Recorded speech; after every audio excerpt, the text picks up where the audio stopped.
Welcome to Washington in Focus, your source for the week's top stories in the state of Washington. I'm Cole Lauterbach, managing editor for the Center Square Newswire service. This week, we'll be discussing Attorney General Bob Ferguson and Washington State University facing a $42 million tort claim. State officials planning to highlight America's failings for its 250th birthday celebration. Officials in Pierce County up in arms over long delays over a new homeless shelter. And the Spokane County Sheriff's Office saying a new public safety tax would actually make the state's second largest city less safe. That's ahead on Washington in Focus. I'm Cole Lauterbach.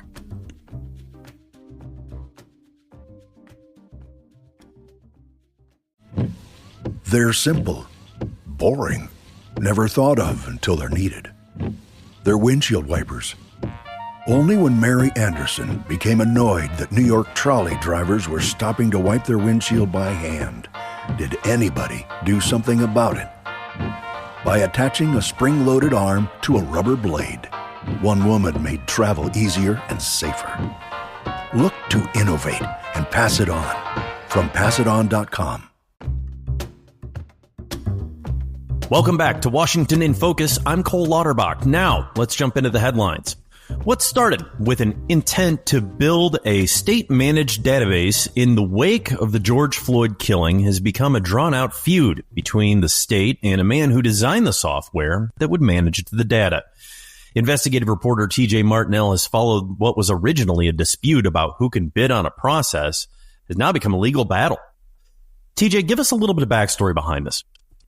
All right, so back in a couple of years ago, lawmakers were looking at coming up with some sort of a database that tracked data on police use of force incidents. And what they ultimately ended up coming up with was a Senate bill that was passed in 2022, I believe, or 21. And it called for a competitive bidding process for a university within Washington State to develop it. And the bidding process was managed by the state attorney general's office. There was a potential subcontractor. His name's Bob Scales. He's a former prosecutor with the King County Prosecutor's Office, and he runs his own company called Police Strategies. That company does build police databases for law enforcement agencies throughout the country. He was looking at bidding on this process, but he ended up running into a lot of different issues, one of which was that the RFP required that they hand over their intellectual property, which he was not willing to do. And he started digging into some of what he saw as conflicts of interest with the RFP. One is that the AGO is the attorney for many public universities in the state. And also he was discovering that Washington State University employees were receiving information that was not made privy to other potential bidders. And so what he discovered was just a lot of conflicts, could be perceived as conflicts of interest. For example, when he made an ethical complaint against AGO employees, the state ethics board, which is staffed by the AGO, said that they weren't going to investigate.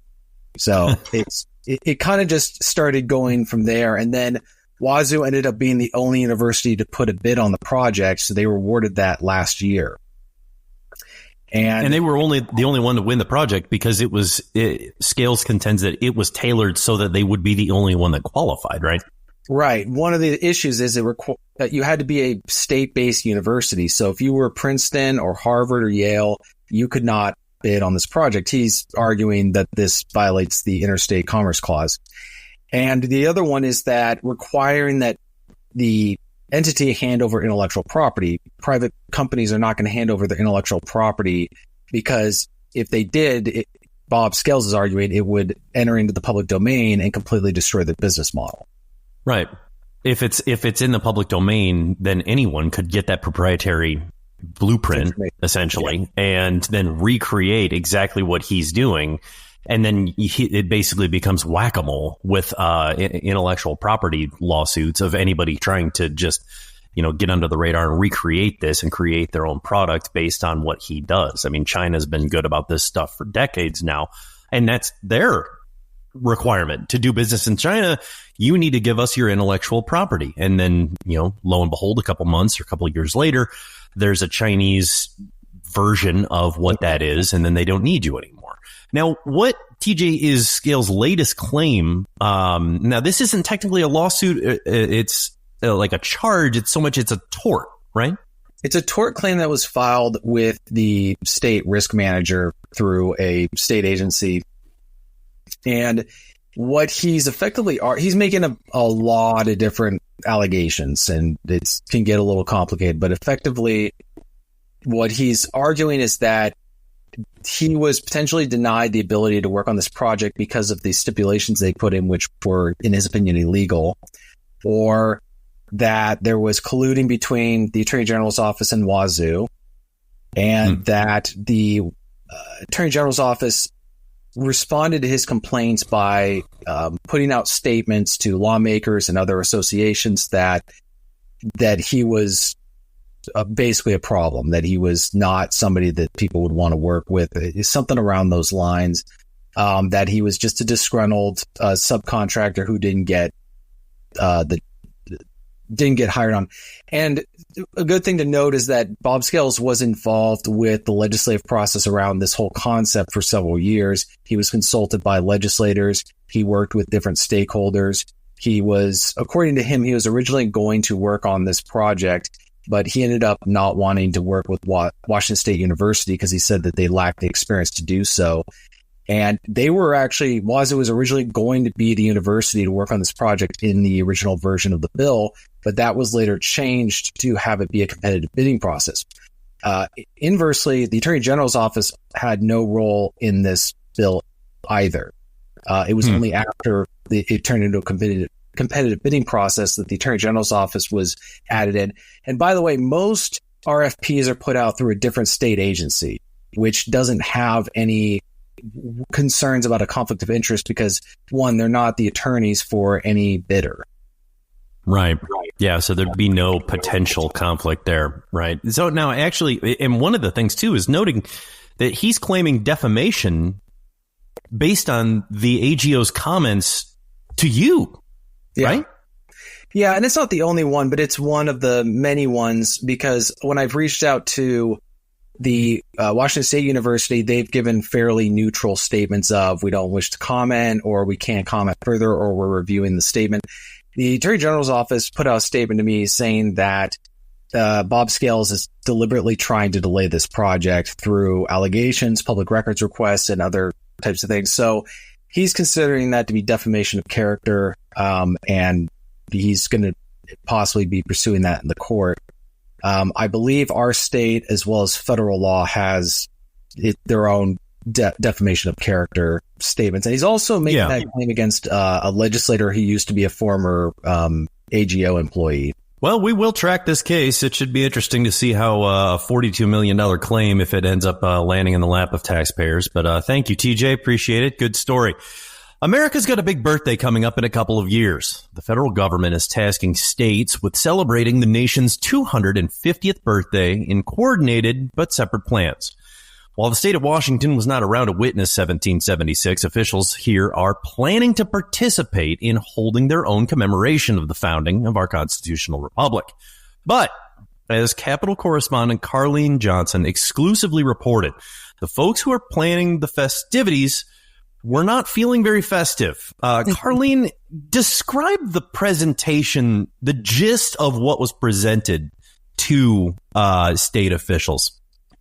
Yeah, so the idea, as you just kind of preface, is that each state between now and July 4th, 2026, when we'll celebrate 250 years since the signing of the Declaration of Independence, each state is tasked with kind of coming up with how you're going to celebrate, how you're going to reflect upon 250 years ago, where we're going for the future. It is meant to be a celebration. I want to read you one quick line just before I talk about how Washington is planning for this. But on the America 250 website, it says, America is a young country. Our country's story is still being written. It will be shaped by the optimism and determination of its people. Let us celebrate this once in a generation milestone with hope and unity. So that kind of gives you a backdrop of what we're supposed to be doing. But here in Washington state, apparently the plan is, a little bit gloomier, if you will, for the planning, because our state's committee, the Washington America 250 committee, at their virtual meeting, gave an overview of how we're going to begin to celebrate, with a focus on education that reflects on tribal sovereignty being wrecked and the recognition of what they say are historically marginalized communities. And absent from, and I went back and after I read your story, like, I have to watch this entire presentation, because it almost seems unbelievable. But yeah, you're right. There was no, through the multiple departments that they said would be participating, there was no real conversation about actually celebrating the anniversary of a country that in, less time than it took England to get through one civil war went from 13 colonies to the leader of the free world. Now, Lieutenant Governor Denny Heck was in on this presentation, and he did not seem pleased. No. He chairs this committee, and so most of the presentation is led by the executive director of the Washington State Historical Society. They're basically in charge of this for obvious reasons, right? You've got this, museums, artifacts, people that have tracked our state's history as well as America's history. They're kind of in charge of coming up with what our objectives are going to be. So, Jennifer Kilmer, who is the executive director of the Washington State Historical Society, she did this big PowerPoint presentation and talked about all the plans. And then when she got done, he just said, okay, I'm disappointed. I'm disappointed big time. He said there's no reference in anything, as he put it, his words, no specific reference and precious attention to commemorating the founding of the Republic. He said, right. Where's the celebration? Denny is like the voice of reason in this after hearing this. And honestly, I was sitting there listening to him going, yeah, I was thinking the exact same thing. He was not happy. He was very displeased, and I feel like he was justified. And what shocked me even more was that the presenters, the directors and such, they felt like they were shocked that he was anything but happy with this. And one of the responses to the lieutenant governor just came off to me as very condescending. I'm the whole situation I was just shocked by in general. Yeah.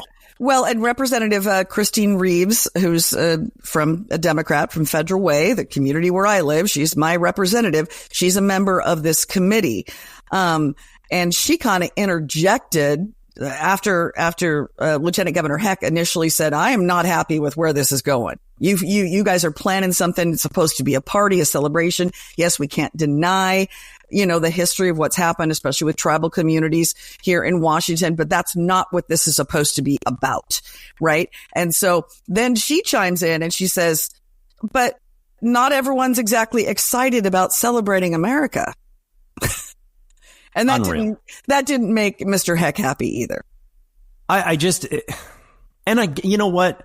I get that. And Denny, the lieutenant governor, gave a very sympathetic response to that and said, listen, I do understand, and I have a sympathy towards tribal sovereignty, and America is not a perfect nation. There are black marks on our history, but in general, the spirit of this occasion is to celebrate an absolutely unique entity in terms of world history and the impact that we have had not only internally, but externally. And it just shocks me that they can have the lack of self-awareness to bring a presentation before the state's second in command, right? To explain how this shouldn't be a celebration. And It feels like you're speaking to a student who didn't read the instructions before they started the assignment. Exactly. And these people not only are going to be in charge of how like the party goes for Washington State's participation in America's 250, these people are responsible for submitting applications for ongoing grants and educational material. So it seemed as if that was a big part of the agenda. Like they want to make sure that in conjunction with this celebration, the educational efforts pursuant to this are going to be about making sure that, students know they're living on stolen land, if you will. So it did seem to be there's a real agenda behind how they're planning, and that Lieutenant Governor Heck is going, it is not going to go this way. And as chair of this committee, I have a feeling that the next gathering of this in August, which we will be following very closely, it might have a vastly different tone. Well, credit to the lieutenant governor for being a voice of reason behind this, because like you, I was just shocked when I sat through that presentation. It was unbelievable to me. Thank you, Carlene, for covering this.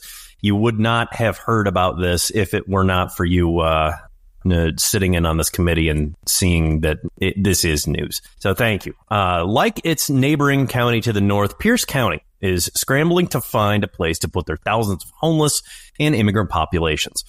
County officials have approved plans for a new shelter, but months have passed and staff have yet to hash out details, let alone get the first shovel in the ground or place bids on an existing site. Western Washington reporter Spencer Pauly has been covering this struggle for progress for some time. What's the holdup here, Spencer? Well, Cole, there's a few things. Pierce County, for one, can't find a site for this homeless stability shelter. None of the cities outside of Tacoma are really jumping at the chance to have these kinds of sites within their city. And now the Pierce County Council just found out that the request for proposals for the site have never been released. This is something that they suspected was going to be done last month. And in fact, it's found out that the request for proposal, the draft is only 85% done. It's not even finished. Who's at fault here? Who's to blame for that? Well, council members are pointing fingers at the executive's office. Pierce County Executive Bruce Damier. The council member, for one, Pierce County Council Member Ryan Mello, said that, they're frustrated at the executive's office, and that when they hear about the site, they hear one thing and then crickets for a while and then something else entirely months down the road. This is a $2.5 million homeless stability site that they intended to use ARPA funds since the beginning of the year. And there has been no work done at this at all. Now they're approaching a deadline because ARPA funds are a use it or lose it federal lifeline. Exactly. So ARPA funds have to be obligated by the end of this year, and they have to be fully used and spent at the end of 2026.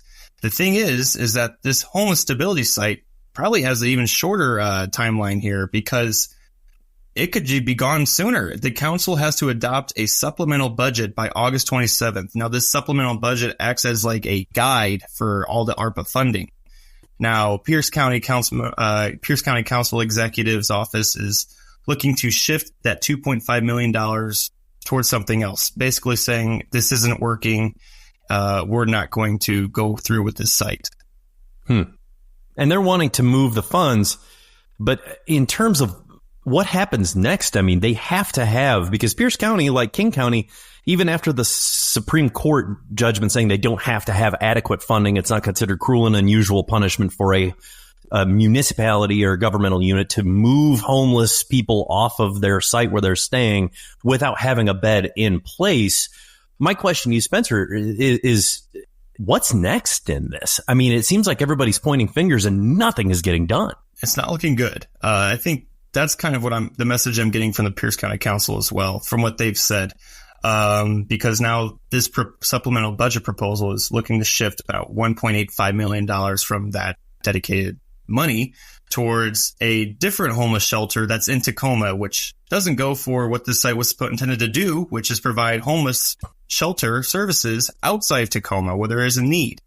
And so now with, little over a month left, there's not much to do except look to shift this funding, because I don't see how the council could just go ahead and try to do this request for proposals within less than a month time.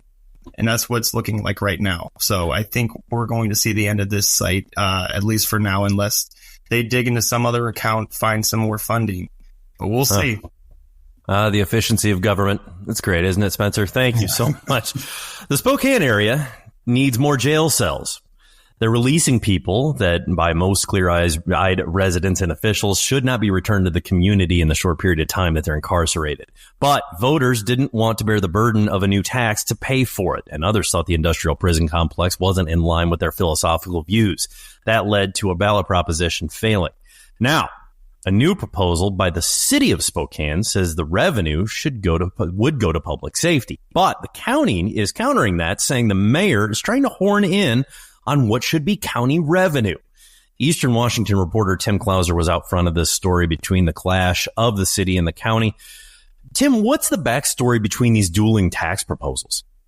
Yeah, so we're basically looking at the difference between a renewal and an increase. The county's tax has been in place for just under 30 years and funds its juvenile detention facilities and jails. Now, this tax renewal is different from the measure that failed in November that would have funded the new construction of a jail.